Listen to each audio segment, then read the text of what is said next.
ఓ గంట తర్వాత నాయనమ్మ పెట్టిన భోజనం తృప్తిగా తిని మెడ మీదికి వచ్చి విశ్రాంతిగా పక్క మీద వాలాడు అజిత్. దులం మీద సందుల్లో గూళ్లు పెట్టుకున్న పిచ్చుకలు కిటికీ రెక్కల మీద కూర్చుని రెక్కలు పొడుచుకుంటున్నాయి.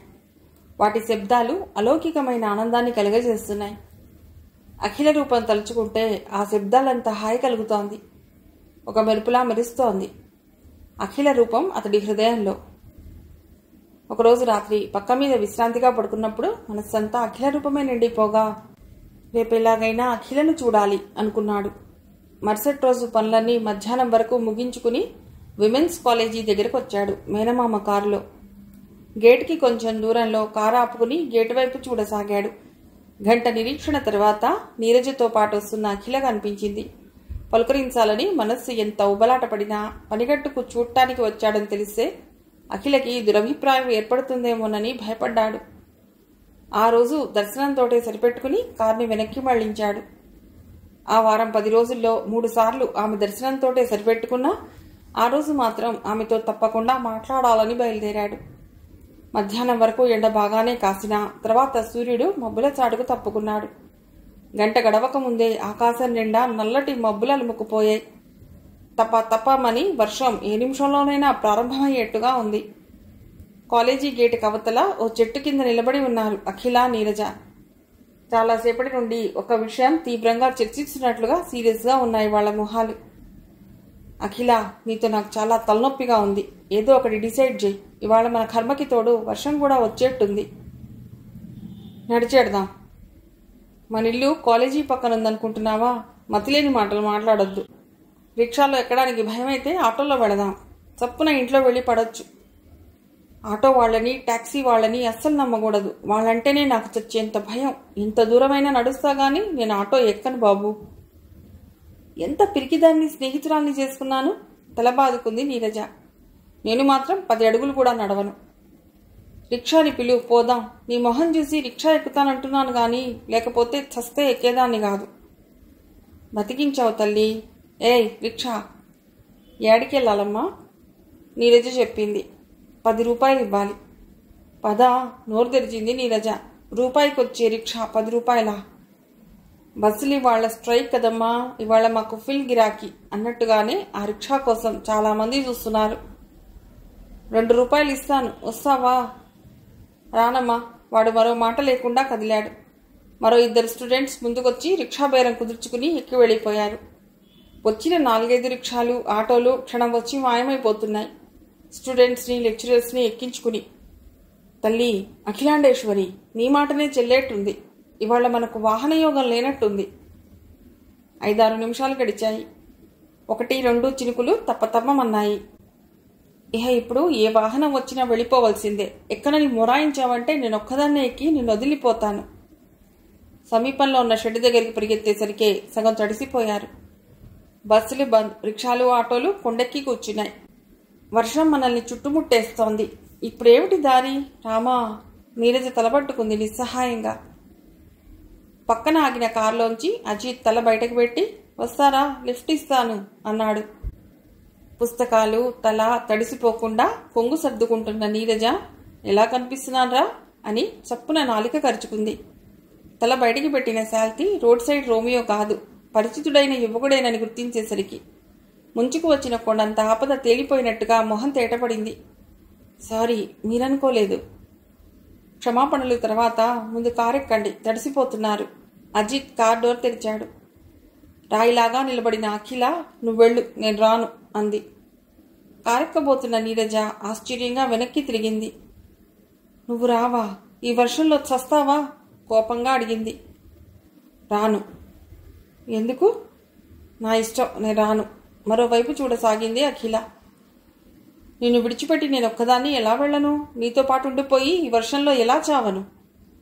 నువ్వేం చావనక్కర్లేదు, వెళ్ళు. తిక్కగా వాక్కు, తంతాను. నీరజకు చెప్పలేనంత కోపం వచ్చినా అఖిలను వదిలిపెట్టి పోలేక వెనక్కొచ్చి నిలబడింది.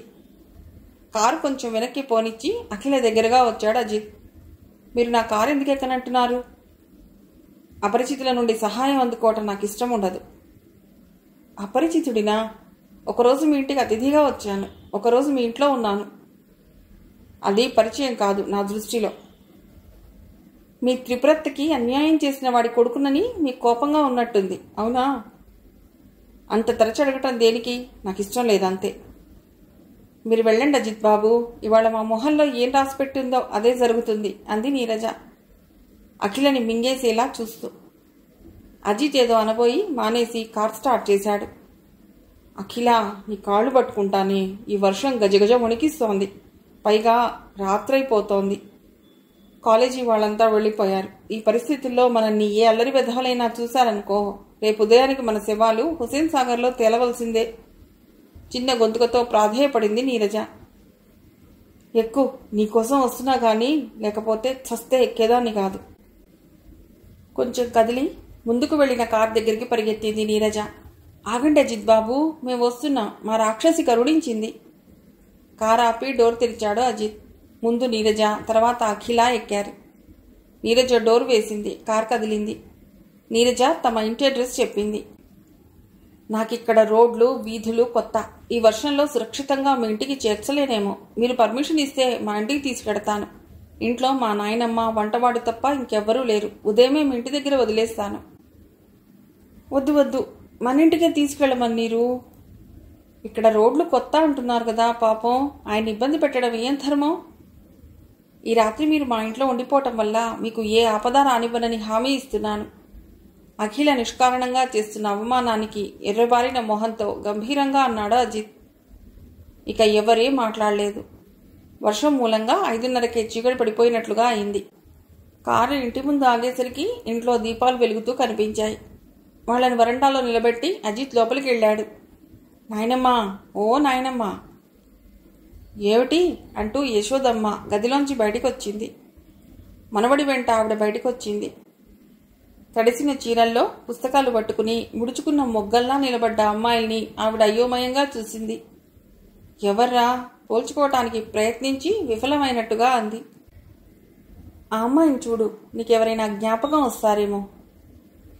చెవులకి జూకాలు, ముక్కుకి పుడక, నున్నగా దువ్విన తల, ఆ కనుబొమలు, ముక్కు, ముఖ్యంగా ఒంటి రంగు తన కోడలు త్రిపురను పోలినట్టుగా కనిపిస్తుంటే ఆవిడలో ఆనందం ఉవ్వెత్తుగా లేచినట్టుగా అయింది.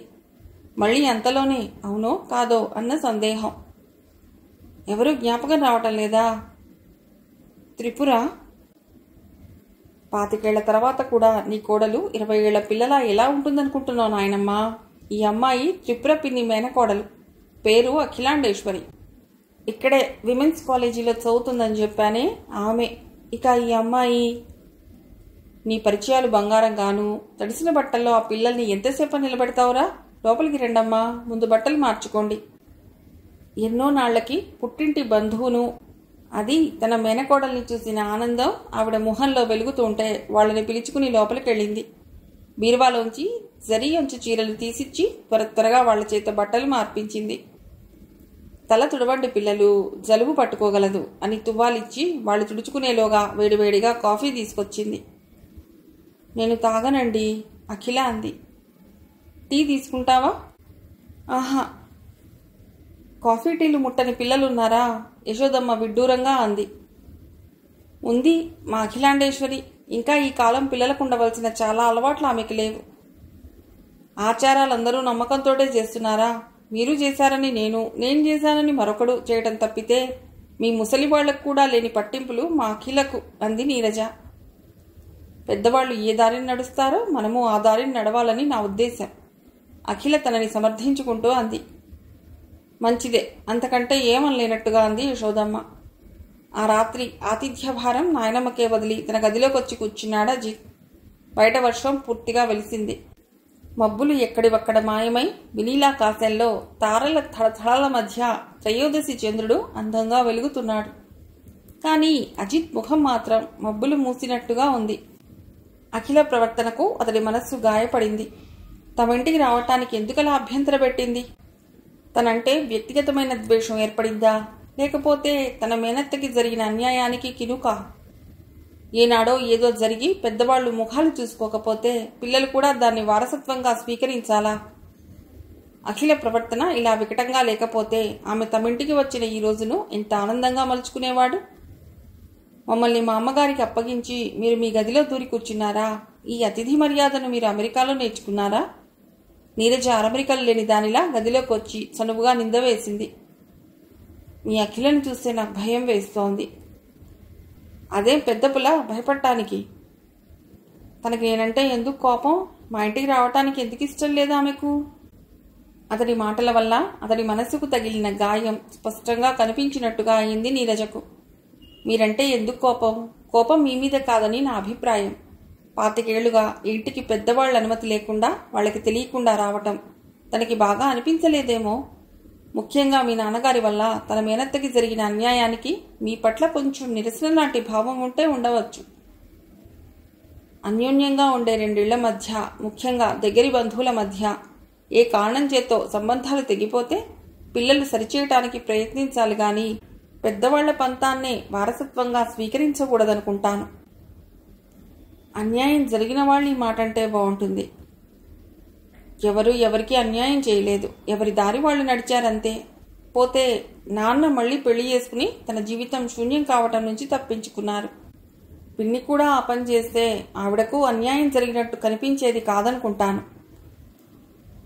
వాళ్ళ గురించి ఇప్పుడు మనం చర్చించడం అనవసరమైన పని అనుకుంటాను. ఈ పెట్టెలో ఏముంది? గిటార్. వాయించడం వచ్చా? వచ్చు. ఒకసారి వాయించరు? ఇప్పుడు ఎందుకో ఉత్సాహంగా లేదు. మరోసారి వచ్చినప్పుడు వాయించి మీ కోరిక తీరుస్తాను. మేమిక్కడికి రావటం ఇదే మొదటిసారి, ఆఖరిసారి అనుకుంటున్నాను. ఇప్పుడంటే వర్షం వచ్చి వాహనం ఏది దొరకక సమయానికి మీరొచ్చి పిలవటం వల్ల వచ్చాం గాని మళ్ళీ ఎందుకు వస్తాం? నీరజ గారు, మీకు కూడా మేమంటే అయిష్టమేనా? అజిత్ దెబ్బతిన్నట్టుగా అడిగాడు. అయిష్టం కాదండి, మళ్ళీ వచ్చే అవసరం ఏమిటని. అవసరం పడితే తప్ప రాకూడదా? మీరలా బాధపడితే ఓసారి తప్పకుండా వచ్చి పెడతాను గాని ఇప్పుడు పాడండి. ఇప్పుడు పాట వినిపిస్తే మరోసారి వస్తాను. అజిత్ పెట్టెలోంచి గిటార్ తీశాడు. ఉండండి, అఖిలం తీసుకొస్తాను. నీరజ గబగబా కిందికి పరిగెత్తింది. ఊరికే పిలిస్తే రాకపోయేదేమో గాని అఖిలకి సహజంగా సంగీతం అంటే ఉండే ఆసక్తి వల్ల నీరజతో పైకొచ్చింది. అజిత్ తన బెడ్ మీద బాసింపెట్టు వేసుకుని కూర్చుని గిటార్ మీటాడు. తీగలు మీటుతూ ఏదో ఇంగ్లీష్ పాట పాడాడు. మన పాటలేవీ రావా అంటే సరిగమలు, కీర్తనలు. కర్ణాటక సంగీతం నేర్చుకోవటం మొదలెట్టి 4 రోజులైంది. వీణ ప్రాక్టీస్, గాత్ర సాధన చేస్తున్నాను. గిటార్ మీద మన కీర్తనలు పలికించడం కొంచెం కష్టమే. గిటార్ పాశ్చాత్య వాయిద్యం గదు, మనకు సరిగమలతో ప్రారంభం అవుతుంది. సంగీతం గిటార్ మీద ఏం మొదలెడతారు? ఏబిసిడీలతో. మీ చేతిలో ఉన్నదేమిటి? స్ట్రైక్. మీటడానికి గోరు లేనప్పుడు ఇది వాడతాం. ఇంకో పాట పాడండి. అజిత్ వాచి చూసుకున్నాడు. 8:30 అవుతోంది. భోజనం సంగతి మర్చిపోయినట్టుగా ఉన్నారు. వెధవ భోజనం రోజు ఉండేదే. పాడండి. పాట అంటే ఎంత ఇష్టం? మీకేమైనా పాడటం వచ్చా? అందరూ పల్లకి ఎక్కితే మోసేదెవరన్నట్టు అందరూ పాడితే వినేదెవరు? పాడటం, ఆడటం, గీయటం, రాయటం అందరికీ కావాలన్నా రాదు. అవి కొందరికే అబ్బుతాయి కాబట్టే వాటికంత అపురూపత. కొందరికే పరిమితం కాబట్టే అవి భగవంతుడి వరంగా భావించబడతాయి. ఇష్టం ఉండి సాధన చేస్తే రానిదంటూ ఉండదని నా అభిప్రాయం. ఏ విద్య అయినా, ఏ కళ అయినా. యశోదమ్మ కింది నుండి కేక వేసింది. 8:30 అయింది. భోజనానికి కిందికి రండర్రా. ఆ పాటలేవో కిందికి వచ్చి పాడితే నేను విననా? అందరూ కిందికి వచ్చారు. అతిథులతో పాటు అజిత్ కూడా కిందే పీట మీద కూర్చున్నాడు. మొదటి వడ్డన వంటతడు చేశాడు. మారు వడ్డింపు యశోదమ్మ చేసింది. ఆవిడ కొసరి కొసరి తినిపించడంతో అఖిలకు, నీరజకు భుక్తాయాసం వచ్చింది. తన గదిలోనే వాళ్ళకి పక్కల ఏర్పాటు చేసింది యశోదమ్మ. నీకు సంగీతం వచ్చునని చెప్పాడు అజిత్. ఒక పాట పాడమ్మా. త్రిపుర పాటని, త్రిపురని గుర్తు చేసుకొని రోజు ఉండదు నాకు. 25 సంవత్సరాలైనా 25 రోజులైనట్లు ఉంటుంది త్రిపుర నాకు దూరమై. మల్లిక్ విషయంలో త్రిపుర కొంచెం సహనం చూపి ఉంటే మా జీవితాలలో ఇంత ఒంటరితనం చోటు చేసుకుని ఉండేది కాదనుకుంటాను. మల్లిక్ మాకు కాకుండా అలా దూరదేశాలు పట్టుకుపోకుండా త్రిపుర వాడికి కళ్ళెం వేసేదనుకుంటాను. గతజల సేతుబంధనం. ఇప్పుడు అనుకుని ఏం లాభం కానీ ఒక పాట పాడమ్మా. పాట పాడటానికి సందు లేకుండా గొంతు దాకా తినిపించారండి. ఇప్పుడు పాటే కాదు, మాట కూడా రాదు. ఆయాసంతో అంది అఖిల. అయితే రేపు పాట పాడాకే ఇక్కడి నుంచి పంపిస్తాను. ఆవిడన్నట్టుగానే ఉదయం అఖిల పాడందే వదల్లేదు. సరోజ దళనేత్రి హిమగిరి పుత్రి శంకరాభరణ రాగంలో శ్యామశాస్త్రి గారి కీర్తన పాడింది అఖిల. త్రిపుర పాడుతున్నట్లుగా, త్రిపురని చూస్తున్నట్లుగా ఉంది. యశోదమ్మ గత స్మృతుల మధ్య కూరుకుపోయినట్టుగా బరువైన స్వరంతో అంది. శృతి లేకుండా పాడితే అంత బాగా రాదండి పాట. తన పాట తృప్తి లేనట్టుగా అంది అఖిల. లక్ష్మి, సరస్వతి, పార్వతి ఈ ముగ్గురి అంశాల్ని కలబోసుకు పుట్టినట్లుగా ఉండేది అత్త త్రిపుర. తనే గనక కొంచెం మంచి నిర్ణయం తీసుకుని ఉంటే నేను, మీ తాతగారు ఒంటరి పక్షుల్లా అల్లాడిపోయేవాళ్ళం కాదు. విదేశాలకు పోకుండా త్రిపుర వాడిని బంధం వేసే ఆపేది. మా అత్తయ్య మంచి నిర్ణయం తీసుకోలేదంటారా? మేనత్త మీద నేరారోపణ జరగటం సహించలేకపోతున్నట్లుగా అడిగింది అఖిల. మంచి నిర్ణయం కాదని ఖచ్చితంగా చెప్తాను. మళ్లీ చేసుకున్నది ఏ పేచీ లేకుండా వాడితో కాపురం చేస్తోంది. త్రిపురే కొంచెం రాజీ పడితే 2 జీవితాలు చెరో దారిన నడిచేవి కాదు. వాడికేమైంది? మగవాడు మళ్లీ పెళ్లి చేసుకుని సుఖపడుతున్నాడు. అన్యాయం అయిపోయింది తనే గదా. కొంచెం రాజీ పడ్డమంటే తన ఆత్మగౌరవాన్ని పణం పెట్టడం అన్నమాట. సదాచారవంతుల ఇంట విలక్షణంగా పెరిగిన ఒక ఆడపిల్ల ఒక తాగుబోతును, స్త్రీ వ్యసన పరుణ్ణి, తిరుగుబోతును ఎలా సహిస్తుంది చెప్పండి? అదేం చిన్న విషయం కాదు. సాంప్రదాయ కుటుంబంలో పుట్టి చాలా విప్లవకారమైన నిర్ణయం తీసుకుని ఒంటరి జీవితాన్ని ధైర్యంగా వరించిన మా అత్తయ్య అంటే నాకు చెప్పలేనంత ఇష్టం, ఆరాధన. మగవాడెంత చెడ్డవాడైనా అతడి పాదపద్మముల చెంతే తన చోటన్న తరతరాల స్త్రీ భ్రాంతిని ధిక్కరించి తన జీవితం తనదేనని చెప్పింది మా అత్తయ్య. కానీ ఏం బాగుందని నా ప్రశ్న. తనకిష్టం లేకుండా తన జీవితాన్ని ఎవరి పాదాల వద్ద పరచలేదన్న తృప్తి చాలు. పదిలంగా ఉన్న తన ఆత్మగౌరవం చాలు. అజిత్ ఇంతసేపటి నుండి చేతులు కట్టుకుని గుమ్మంలో నిలబడి ఉన్నాడు. ఇక ఊరుకోలేకపోతున్నట్లుగా అన్నాడు. మా నాన్నగారిని చాలా నీచంగా చిత్రిస్తున్నావు అఖిల. మీ అత్తయ్యకు కూడా అంత నీచమైన అభిప్రాయం ఉందో లేదో ఆయన మీద. మా అమ్మగారు కూడా మర్యాదస్తుల ఇంటి నుండే వచ్చింది. విద్యావంతురాలు, నైతిక విలువలకు జీవితంలో ప్రాధాన్యత ఇచ్చే మనిషి. 25 ఏళ్ల వైవాహిక జీవితంలో భర్త నీచుడుగా, హీనుడుగా కనిపించిన క్షణం రాలేదనుకుంటాను ఆవిడకు. ఒక స్త్రీకి గౌరవనీయుడుగా కనిపించే మనిషే మరో స్త్రీకి హీనుడిగా, నీచుడుగా కనిపించాడంటే ఆశ్చర్యంగా లేదు? ఆశ్చర్యమేముంది? అది స్త్రీల మధ్య ఉన్న వ్యత్యాసం. మా ఆత్మ సనాతన ఆచారవంతురాల ఇంట పుట్టి పెరిగిన మనిషి. తాగటం, తినటం, పరస్త్రీలతో గడపటం నాగరికతగా భావించే సమాజంలో పెరిగింది మీ అమ్మగారు. మీ అమ్మగారి లాంటి వాళ్లకే సరిపోయే మనిషి ఆయన. మా అత్త లాంటి వాళ్ల గాలి కూడా సహించలేదు. అఖిల పెదవి విరుపులో తొంగి చూసిన వెటకారానికి అజిత్ ఒళ్లంతా కారం రాచుకున్నట్లుగా అయింది. తాము సదాచారవంతులమని ఈ అమ్మాయికి ఎంత గర్వం! మనిషి విలువ ఆచారాల్లో, అనుష్ఠానాల్లో ఉంటుందా? తరతరాలుగా వస్తున్న మత విశ్వాసాలను గుడ్డిగా విశ్వసించకుండా, కులాచారాలను గొర్రెల్లా అనుకరించకుండా నాన్నగారు తన స్వంత వ్యక్తిత్వంతో తన మనస్సుకు తోచిన సిద్ధాంతాలను ఏర్పరచుకున్నారు. తనకిష్టమైన పద్ధతిలో జీవితాన్ని సాగిస్తున్నారు. అది సదాచారవంతుల దృష్టిలో విశృంఖలత కాబోలు. కులం, మతం, ఆచారం అని తమ చుట్టూ గిరిగీసుకునే వాళ్ళకి, బావిలో కప్పకి తేడా లేదంటాను. రండి యువతలకి, నువ్వు మీ అత్త. యువతలు కూడా ప్రపంచం ఉంది. యువతలు కూడా మనుష్యులున్నారు. చూడదలుచుకుంటే చూడొచ్చు. కొంచెం ఆవేశంతో అన్నాడు అజిత్. మీతో పాటు మేము భ్రష్టులమైతే తప్ప మీకు సంతోషం కలగనట్లుంది. మేం మీలో కలుస్తామని ఎప్పుడూ భ్రమపడద్దు. అఖిల పెడుసుగాని లేచింది.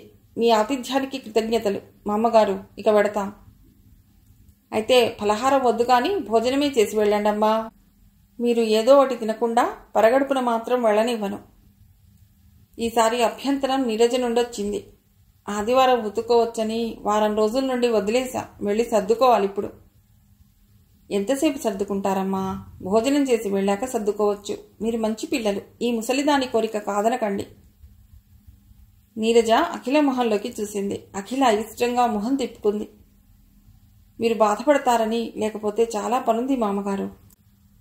మీరింకేం మాట్లాడొద్దు. మీ భోజనం ఇక్కడే. మీ స్నానాల ఏర్పాటు చూస్తాను. యశోదమ్మ ఉత్సాహంగా వెళ్ళింది. నాయనమ్మకి హఠాత్తుగా 20 ఏళ్ల వయసు తగ్గిపోయినట్లుగా ఉంది అనుకున్నాడు అజిత్. తరువాత అజిత్ తన గదిలోకి వచ్చాడు. అరగంట తర్వాత ఆయాసపడుతూనే హడావుడిగా వచ్చింది యశోదమ్మ. ఆడపిల్లల్ని ఊరికే ఎలా పంపించను? నువ్వు కాస్త బజార్కి వెళ్ళిరా, 2 జాకెట్ గుడ్డలు, పూలు, పళ్ళు తీసురా. ఇప్పుడు అవన్నీ ఎందుకు నాయనమ్మా? ఆ నీరజ బలవంతానికి వచ్చింది, నీ మేనకోడలు.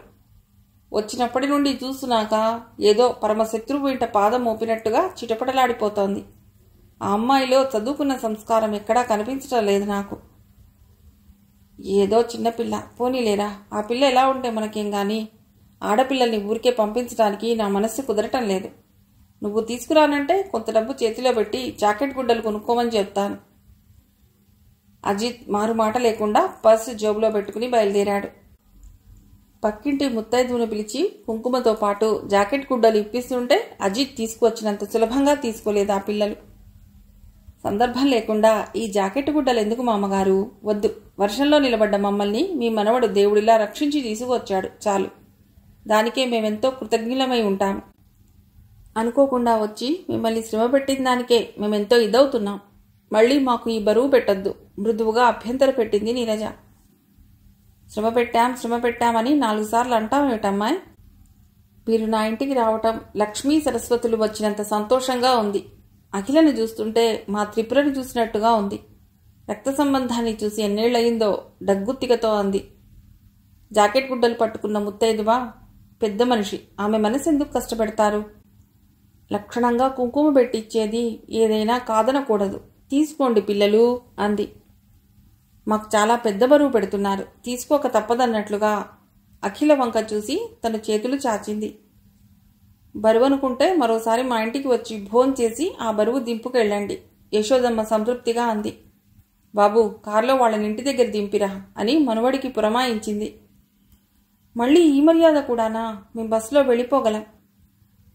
పర్వాలేదమ్మా, కారుందిగా, దింపి వస్తాడు. ఇది తప్పదన్నమాట. అయితే త్వరగా బయలుదేరండి అజిత్ బాబు. నాదేం ఆలస్యం లేదు, పైకి వెళ్ళి కీస్ తీసుకుని వచ్చేయటమే. 20 నిమిషాల తర్వాత నీరజ చూపించిన ఇంటి ముందు కారాపాడు అజిత్. అఖిల, నీరజ దిగగానే నేనిక వస్తాను అన్నాడు. ఇంటి దాకా వచ్చి ఇంట్లోకి రాకుండా వెళతారా? మరోసారి వస్తాలేండి. మరోసారి ఎందుకు వస్తారు? నిజమే, మళ్ళీ ఎందుకు వస్తాను? తనకి తను చెప్పుకుంటున్నట్లుగా అని దిగాడు. నీరజకు పిన్నివరసైన ఆవిడ బయటికి వచ్చిందప్పుడే. ఈ పిల్లలు నిన్నంతా ఇంటికి రాకుండా వెళ్ళి ఇప్పుడెవరో అపరిచితమైన యువకుడితో కారు దిగుతుంటే నోరు వెళ్ళబెట్టి ఆశ్చర్యంగా, అనుమానంగా చూసిందావిడ. ఆవిడ చూపులు ముళ్లలా గుచ్చుతుంటే ముఖానికి నవ్వు పులుముకుని చెప్పింది నీరజ. ఈయన మన అఖిలకి కావలసిన వాడు పిన్ని. నిన్న బస్సులు స్ట్రైక్ కదా, నిన్న కాలేజీ వదిలాక ఇంటికి వద్దామంటే ఆటో గాని రిక్షా గాని దొరకలేదు. వర్షం మొదలైంది. దిక్కుతోచక చెట్టు కింద నిలబడ్డాం. ఈయన దేవుళ్లా వచ్చారు. రాత్రి వాళ్ళింటికి తీసుకువెళ్లారు. వాళ్ళ నాయనమ్మ గారు మమ్మల్ని ఎంత బాగా చూసిందని. అఖిలకు కావలసిన వాడా? ఎలా కావలసిన వాడు? ఆవిడింకా అనుమానంగా చూడటం మానలేదు. తర్వాత చెప్తా పిన్ని. అఖిల అప్పటికే తమ గది తలుపులు తీసి లోపలికి వెళ్ళింది. కుర్చీలో మంచం మీద అడ్డదిడ్డంగా వేసిన చీరలు గబగబా తీస్తూ అంది అఖిల. ఇంటికి అతిథిని పిలిచే ముందు ఇల్లు ఎలా ఉందో చూసుకోనక్కర్లేదు, ఆయన ఈ చీరల మీద కూర్చోబెట్టేలా ఉన్నావు. రండి అజిత్ బాబు. బయట సందేహంగా ఆగిపోయిన అజిత్ని పిలిచింది నీరజ. ఎక్కడ తలవంచకపోయినా ఇక్కడ తలవంచి తీరవలసిందే, తలంచుకురండి. నీరజ మాట పూర్తి కాకముందే పై గడప అజిత్ నుదుటికి టపీమని కొట్టుకుంది. అబ్బా అని తలపట్టుకున్నాడు. అప్పుడు గాని అర్థం కాలేదు నీరజ మాటలు. అయ్యో, చెప్పినా దెబ్బ తగిలించుకున్నారే. మీరా పొడుగు మనుష్యులు, గుమ్మమా పొట్టిది, అందుకే చెప్పాను తలంచుకురండి అని. దెబ్బ తగిలాక గానీ అర్థం కాలేదు మీ మాటలు. గుమ్మం నెత్తికి తగులుతుందని సూటిగా చెప్తే తెలిసేది. మీతో వ్యవహారం సూటిగా నడపాలన్నమాట. మీ మొహం చూస్తేనే తెలుస్తుందిలేండి, చాలా అమాయకులని. కూర్చోండి. కుర్చీ అతడి కోసం జరిపింది. కుర్చీ జరుపుతుంటే కాలు సరిగ్గా లేకపోవటం గమనించాడు అజిత్. కుర్చీ కాళ్ళలో ఒకదానికి ఆరోగ్యం సరిగా లేనట్టుంది. ఇప్పుడే సత్కారం లభించింది, కుర్చీలో వద్దులేండి, మంచం మీద కూర్చుంటాను అని మంచం మీద కూర్చున్నాడు. గది కాస్త పెద్దదే. అవతల వంటకి కాబోలు, మధ్య గోడ ఒకటి కట్టారడ్డం. నిన్న అగ్గిపెట్టి ఇక్కడే పెట్టాను, లేదు. నీరజ అగ్గిపెట్టె కోసం వెతుకుతుంటే ఇప్పుడు టీ గీ పెడతారా ఏమిటి? నా కోసం అయితే ఏం వద్దు, నేను ఇంటికి వెళ్ళి భోజనం చేస్తాను అని వారించాడు అజిత్. మమ్మల్ని మీ ఇంటికి తీసుకెళ్లి అతిథి మర్యాదలు అంత ఘనంగా చేశారే, మా ఇంట్లో కాస్త టీ పుచ్చుకోవడానికి మీకు అభ్యంతరమా? బదులు తీర్చుకోవాలని మీకంత ఇదిగా ఉంటే మీ ఇంటికి భోజనానికే వస్తానులేండి ఒకరోజు. ఇప్పుడు మాత్రం మీరేం శ్రమ పడద్దు, మీరు పని చూసుకోండి, నేను ఇక వస్తాను అని లేచి వెళ్ళిపోయాడు. అతడు అలా వెళ్ళాడో లేదో అఖిల కయ్యిమని లేచింది. అతడి కారులో వచ్చి మీ పిన్ని ముందు దిగుతుంటేనే నా తల తీసేసినట్టుగా అయింది. చాలదని అతడిని లోపలికి పిలుస్తావా? ఇక్కడ ఏ మహల్ చూపించాలని? ఆడపిల్లలుండే గదిలోకి మగపిల్లల్ని పిలవటానికి నీకు బుద్ధి లేదు? నీరజ తెల్లబోయినట్టుగా, పిలిచినంత మాత్రాన ఏమైంది ఇప్పుడు అని అడిగింది. మనం మగపిల్లలతో కలిసి తిరుగుతున్నామని మీ పిన్ని ఒకటికి రెండు కల్పించి చెప్పిందంటే మన వాళ్ళు మధ్యలోనే చదువు ఆపేసి ఇంటికి ఇచ్చికెడతారు. నీరజ కళ్ళు కోపంతో ఎర్రబడిపోయాయి. ఎంత అసహ్యంగా మాట్లాడుతున్నావే అఖిల, చదువు సంస్కారం లేని పశువు మాట్లాడవలసిన మాటలివి. మగపిల్లలతో తిరుగుతున్నామా? అతడితో మనం షికార్లు కొట్టామా? సినిమాలకు తిరిగామా? నిన్న అతడు సమయానికి వచ్చాడు కాబట్టి సరిపోయింది, కానీ మన నిన్న ఇలాంటి ఆపదల్లో చిక్కుకునేవాళ్లమో. దేవుడిలా సమయానికి ఆదుకుని ఇంటికి తీసుకెళ్లి రాక ఇంటికి వచ్చిన ఆడపడుచులకు చేసినట్టుగా మర్యాదలు చేసినందుకు అతడికి మంచి బహుమతి ఇచ్చేలా ఉన్నాం. అతడిని కాస్త గదిలోకి పిలిస్తే గది అపవిత్రమైపోయిందా? రాత్రికి ఆ మంచం మీద నువ్వు పడుకోవలసిందే, నేను పడుకోను. నీ మెడలో పుస్తకట్టేవాడు మగాడే, వాడి పక్కన ఎలా పడుకుంటావు? నిన్ను తంతాను. మొగుడి పక్కన పడుకోవా? నువ్వు ఇలా మాట్లాడితే నేను ఇప్పుడే ఊరికెళ్ళిపోతా. పోవే, ఉండి ఏం బెదిరిస్తున్నావు? నీరజ రుసరుసలాడుతూ మైలబట్టలు సర్ఫ్ డబ్బా తీసుకుని బయటకు వచ్చింది. అక్కడ కొయ్యబారిపోయినట్టుగా నిలబడిన అజిత్ని చూసి షాక్ తిన్నట్టుగా అయింది. కారులో ఈ జాకెట్ గుడ్డలు వదిలేశారు. మీరో మీ స్నేహితురాలో ఇద్దామనొచ్చాను, పేలవమైన స్వరంతో అన్నాడు. ఇటివ్వండి. తమ కీచులాటంతా అజిత్ విన్నాడనుకుంటే నీరజకు ప్రాణంలో ప్రాణం లేనట్టుగా అయింది. మీరు విన్నట్లున్నారు. అఖిల మాట్లాడింది చాలా తప్పు. తన తప్పు ఎప్పటికైనా మీ ముందు ఒప్పుకునేలా చేస్తాను. పిలిచి మీ మనసుకు కలిగించిన కష్టానికి నేను మనసారా క్షమాపణ కోరుతున్నాను అజిత్ బాబు అని వేడుకోలుగా అంది. వస్తాను. పాదాలలోకి శక్తి కూడా తీసుకుంటున్నట్టుగా కదిలాడు. అఖిల కూడా అతడిని చూసింది. అతడి మాటలు వింది. కొద్దిగా వివరణమైంది ఆమె మొహం. అజిత్ కారు కదిలి వెళ్ళిపోయాక నీరజ తారాజువ్వలా వచ్చింది లోపలికి. ఇప్పుడు చల్లబడిందా నీ మనస్సు? నువ్విచ్చిన బహుమతికి అతడు తలకిందులైపోయాడు తెలుసా? క్షమాపణ కోరావుగా, కాళ్ళు మళ్ళీ నేల కానే ఉంటాయిలే. సిగ్గులేదు మళ్ళీ మాట్లాడటానికి? అంత సిగ్గులేని మాటలు నేనేం మాట్లాడలేదు. అఖిల రోషంతో మొహం తిప్పుకుంది. అతడి కారులో వెళ్లాలని ఉబలాట పడింది నువ్వు. అతడి ఆతిథ్యానికి మురిసి ముక్కలైంది నువ్వు. నువ్వు లాక్కెడితే బలవంతానికి వచ్చాను. అతడంటే నీకున్న అభిమానం నాకేం లేదు. నీరజ నిర్ఘాంతపోయింది. కాసేపైతే అతడికి నాకు ఏదో సంబంధం కూడా అంటగట్టేట్టున్నావే. మరీ అంత సంకుచితురాలనేం కాదు. సంకుచితురాలివి కాకపోతే ఇందాక నువ్వన్న మాటకు అర్థం ఏమిటి? ఇద్దరు ఏదో తగులాడుతున్నారు అంటూ పిన్నిగారు రావటంతో టక్కున నోరు మూసేసి బట్టలు తీసుకుని దొడ్లోకి వెళ్ళిపోయింది నీరజ. నీకు కావలసిన వాడంది నీరజ. ఎలా కావలసిన వాడంటే చెప్పలేదు? పిన్నిగారి ప్రశ్నకు గతుక్కుమంది అఖిల. నాకేం కావలసిన వాడు కాదంటే అతడి కారులో ఎలా దిగారని అడుగుతుంది. అతడితో తమకున్న బంధుత్వాన్ని చెప్పుకోవాలంటే సిగ్గుచేటుగా ఉంది. బస్సులో వస్తే ఈ బాధంతా లేకపోవును కదా. ఆ ముసలావిడ అభిమానం కూలా తమని కారులో పంపేదాకా వదల్లేదు. ఇప్పుడు చూడు ఈ తంట. ఈ నీరజ మాత్రం ఎవరో తెలిసిన వాడని చెబితే పోయేదానికి అఖిలకు కావలసిన వాడిని ఎందుకు చెప్పాలి? మా నాన్నగారి మేనత్తకి మనవడు పిన్నిగారు అంది ముక్తసరిగా. పిన్నిగారి మొహం హఠాత్తుగా వెలిగిపోయింది. మీ నాన్నగారికి ఉన్న మేనత్త ఒక్కతేగా. యశోదమ్మ నాకు బాగా తెలుసు. ఆవిడ కొడుకేగా మీ త్రిపురత్త బతుకు బండలు చేసింది. ఆవిడకి మనవడంటే మళ్ళీ పెళ్లి చేసుకున్న దానికి పుట్టినవాడే కదా. ఆవిడ మన కులం కాదుగా. వాళ్ళు రెడ్డీస్ పిన్నిగారు. అలాగా. అప్పట్లో ఆ విషయం ఎంత సంచలనంగా చెప్పుకునేవాళ్ళో. ఆవిడ డాక్టరేనటగా. అయితే ఇన్నాళ్లకి మళ్ళీ మీరు కలుసుకున్నారన్నమాట.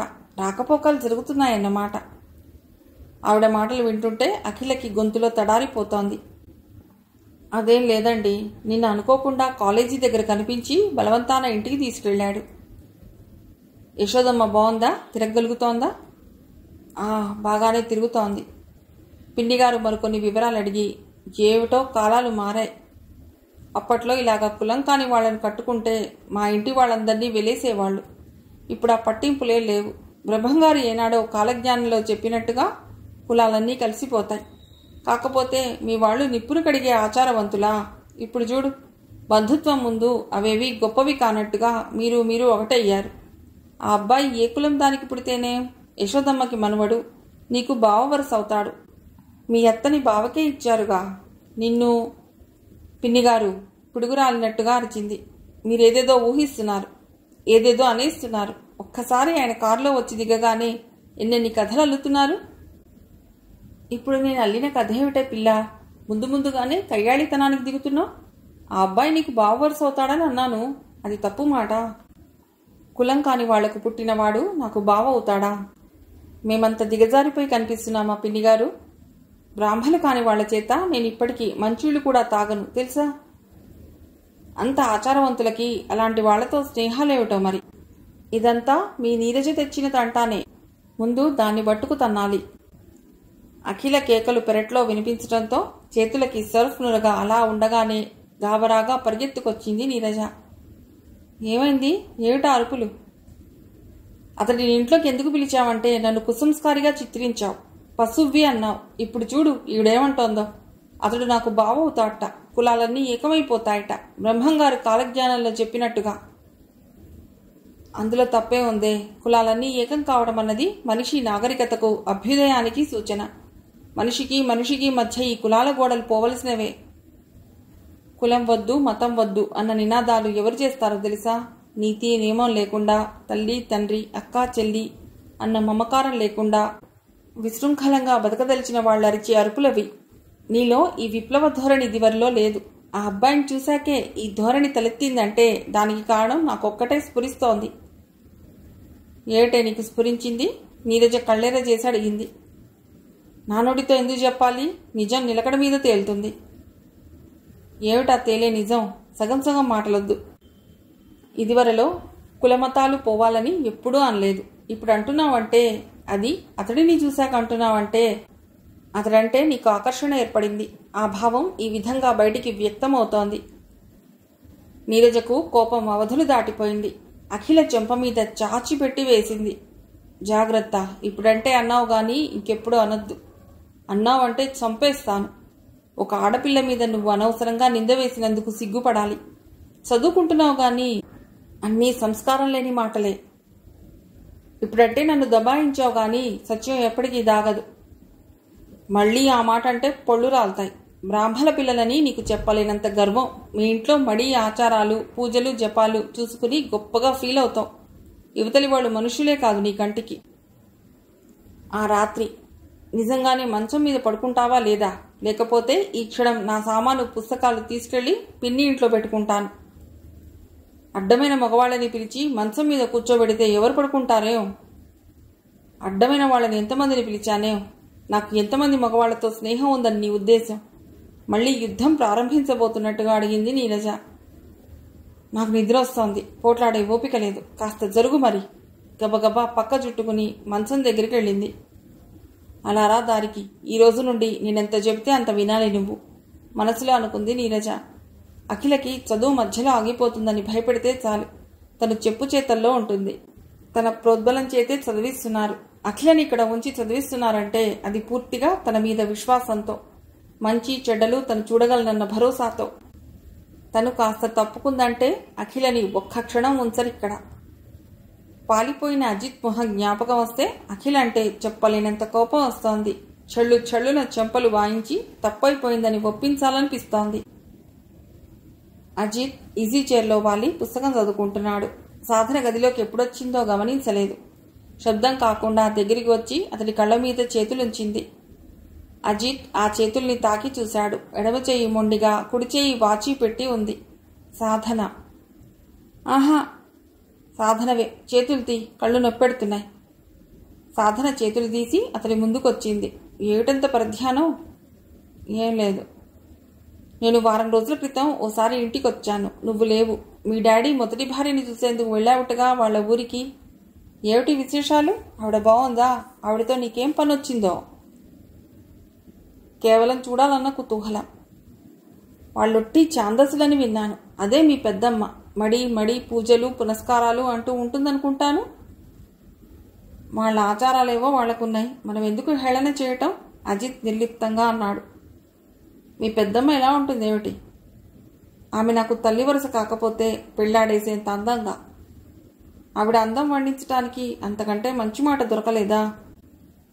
నాన్న ఆవిడని ఎలా వదిలేయగలిగారా అని ఆశ్చర్యంగా ఉంది. 30 ఏళ్ల యువతిలా ఉంది. ఎంత చక్కగా పాడుతుందనుకున్నావు? ఆవిడలా ఏకతార మీటుతూ పాడిందంటే మనం ఆ ప్రవాహంలో పడి అలా కొట్టుకుపోవలసిందే. వాళ్ళింట్లో అందరికీ శాస్త్రీయ సంగీతం వస్తుంది అంటూ ఆ ఊళ్ళో పరిచయమైన ఒక్కొక్కరి గురించి చెప్పుకొచ్చాడు. ఇంకొకరి గురించి చెప్పడం మరిచాను. అఖిలాండేశ్వరి పూర్తి పేరు. అంత అందమైన అమ్మాయిని నేనే కాదు, నువ్వు కూడా చూసి ఉండవు. ఆ అమ్మాయి ఇక్కడే విమెన్స్ కాలేజీలో BA ఫైనల్ చేస్తోంది. ఆ అమ్మాయి మా పెద్దమ్మకి అన్న కూతురు.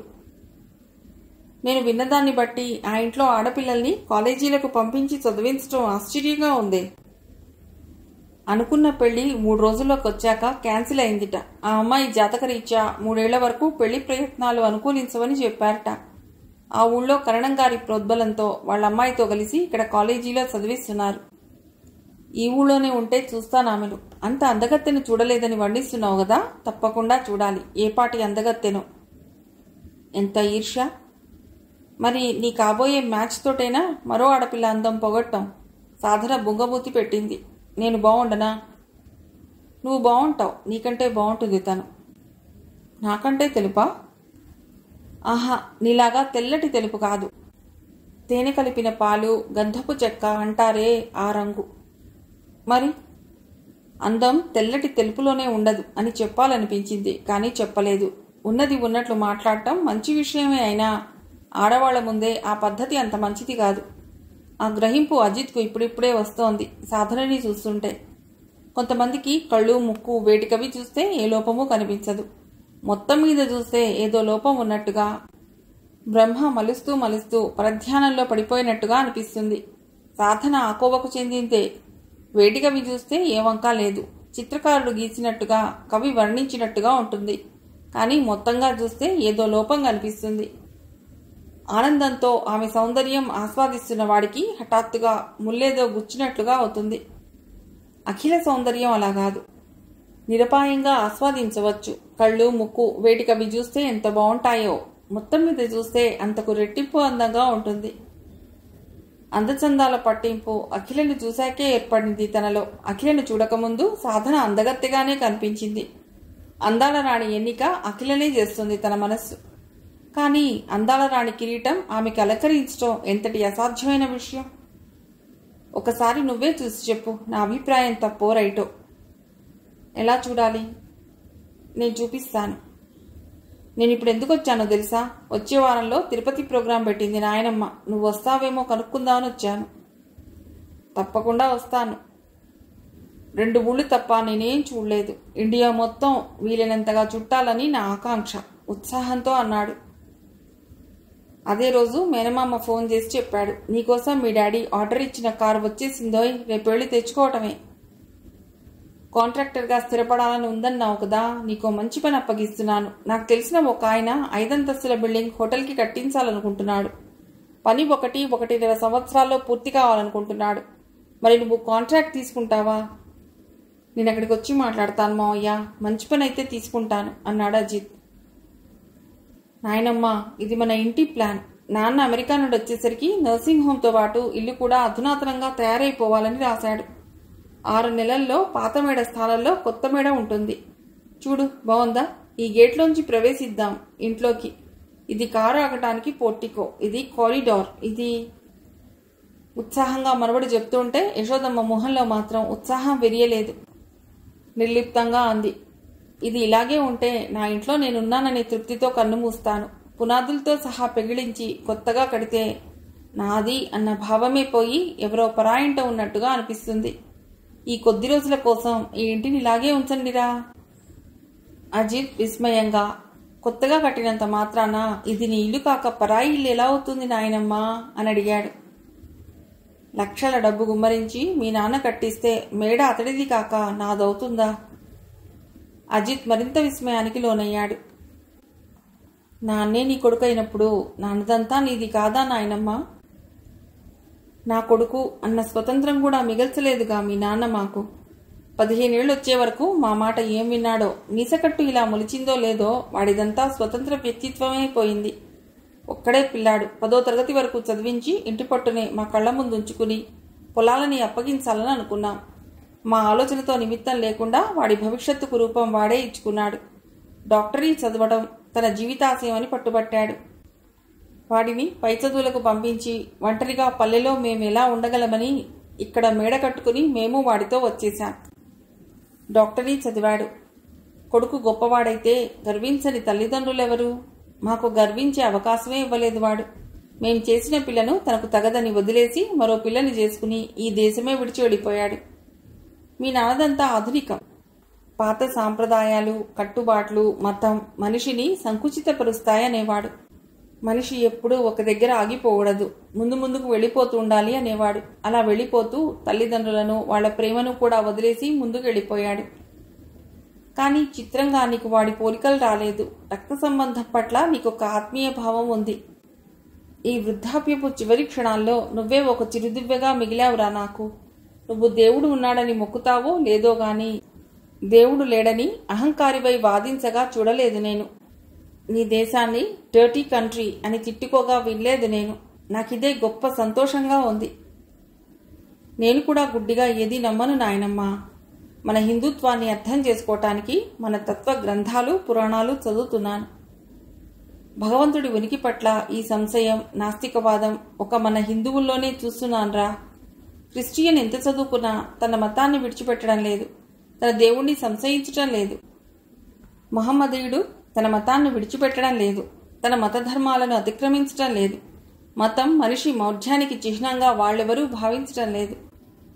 వాళ్ళు తమ మతాన్ని ప్రేమిస్తూ పక్కనున్న వాడిని కూడా తమ మతంలోకి లాక్కోవటానికి చిహ్నం. మతం వదిలేయటం అభ్యుదయం. దేవుడు లేడు, దయ్యం లేదు అని వాదించటం చాలా గొప్పవాళ్లు చేసే పని. ఈ తెగులు మన హిందువుల్లోనే ఎందుకు ప్రవేశించిందా అని నాకు ఆశ్చర్యంగా ఉంది. మర్నాడు మనువుడు స్నానం చేసి కనుబొమ్మల మధ్య ఎర్రటి కుంకుమ బొట్టు పెట్టుకుని ఉండటం ఆశ్చర్యంగా చూసింది యశోదమ్మ. ఆమె కళ్లలో ప్రశ్న చదివి, నీ సంతోషమే నాకు కావాలి నాయనమ్మా అన్నాడు అజిత్. ఏది కావాలని తెచ్చిపెట్టుకోకూడదురా. నేను హిందువుగా, దురభిమానం లేని హిందువుగా జీవించదలుచుకున్నాను నాయనమ్మా. నిన్న నువ్వన్నమాట అక్షరా నిజం. హిందూయేతరులెవరూ తమ మతాన్ని కించపరుచుకోవటం లేదు, తమ మతాచారాలను తోసివేయటం లేదు. ఎవరి మతాన్ని వాళ్ళు ప్రేమించుకోగలుగుతుంటే మనకేం వచ్చింది? అందుకే నా మతాన్ని నేను ప్రేమిస్తాను, నేను హిందువుగా జీవిస్తాను. మీ నాన్నలో ఏం చూడాలనుకున్నానో అవి చూపుతున్నాడురా దేవుడు.